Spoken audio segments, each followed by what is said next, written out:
या उम्र बतेरी जाली, अब मेटो द्वेष और राग हो राग, या उम्र बतेरी जाली।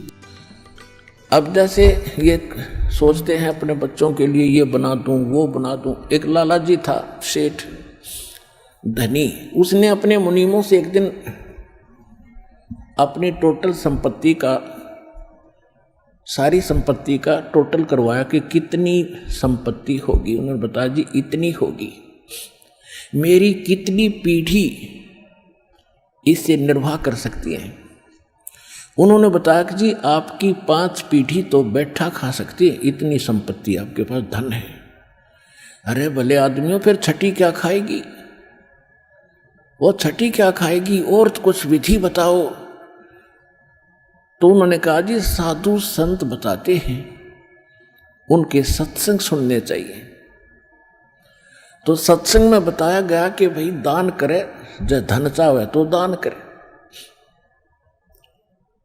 और दान से धन घना मिलता है।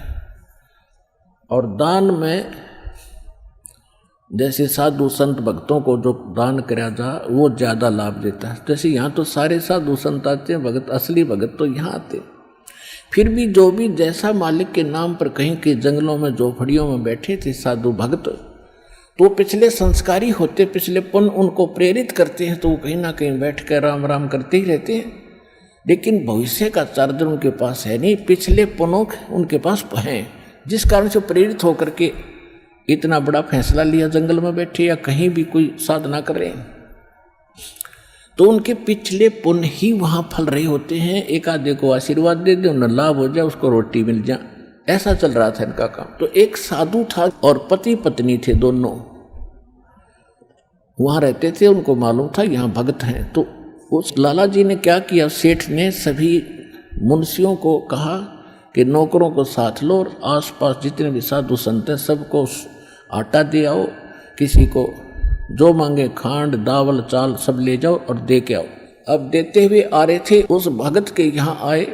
उन्होंने कहा कि ले भगत जी, हमारे लाला जी ने आपके लिए एक सीधा भेजा है, यानी आटा चावल खांड नमक आदि दाल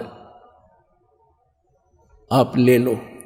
उसने अपनी पत्नी से कहा कि देखना कितना सामान अपने पास है। उसने कहा जी शाम का है, दिन में गई थी, शाम का हमारे पास है। शाम का है? कहाँ जी? उन्होंने कह दिया भी हम नहीं लेते, हमारे पास शाम का सामान है। तो वो कहने लगे रे भगत फिर कल भी खा लियो। बोला कल की कल देखी जाएगी, अब नहीं ले हम। बोले कमाल की बात है। उन्होंने नहीं लिया तो वापस लेकर आ गए। वो सेठ ने पूछा तुम दे के क्यों नहीं आए? वो एक और वहां भी था, उसने गिन रखे थे, सारे गिनवा रखे थे। उसने कहा जी उन्होंने ये नहीं लिया। क्यों नहीं लिया? उसने ये कहा कि शाम का तो है, सुबह का भगवान और देगा, आप देगा, हम टेंशन नहीं लिया करते। अब उस लाला जी का सिकरो घूमया फिर दिमाग का, अरे तेरा गजब हुई हो, मैं तो छठी पीढ़ी का ठेका ले रहा हूं, सुबह की भी परमात्मा पर छोड़ दी।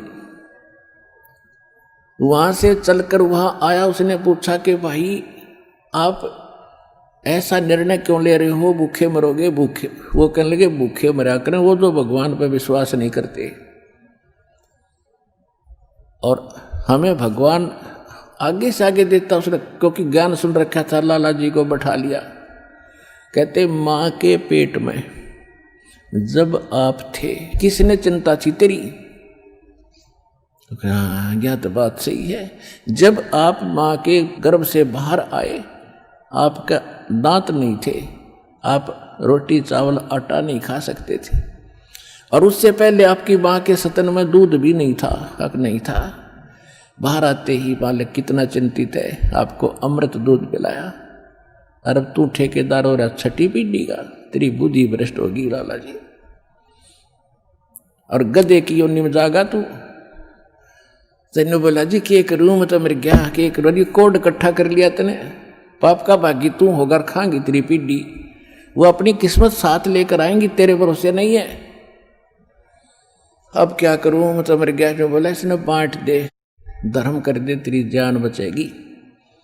तब उस लाला जी ने वो भंडारा शुरू किया, धन भी नहीं बचेगा तेरा। तो कहने का भाव यह है पुण्यात्माओं, हम तो बहुत लंबा चौड़ा हिसाब लाए बैठे हैं, एक पल का भरोसा नहीं। देखो अंत में आपने इस स्थिति में आना पड़ेगा, और जिस स्पीड पर आप चले इसका कोई अंत नहीं। आज किसी के पास एक प्लाट है और थोड़ा सा जुगाड़ होते नहीं, सोचे एक और लूं, और फिर और जुगाड़ हो गया तो एक और लूं, वहाँ थोड़ा सा ठीक मिल रहा है, रेट ज़्यादा होने वाले हैं, वहाँ भी दाव लग गया तो 30 चौथा और दूसरे शहर में ले लूँ, इतने मृत्यु हो जाएगी, और फिर कुत्ता बन के वहाँ घूमया करेगा, सैर सपट्टे करता। यह बात आपने याद रखनी पड़ेगी, 101% सत्य है।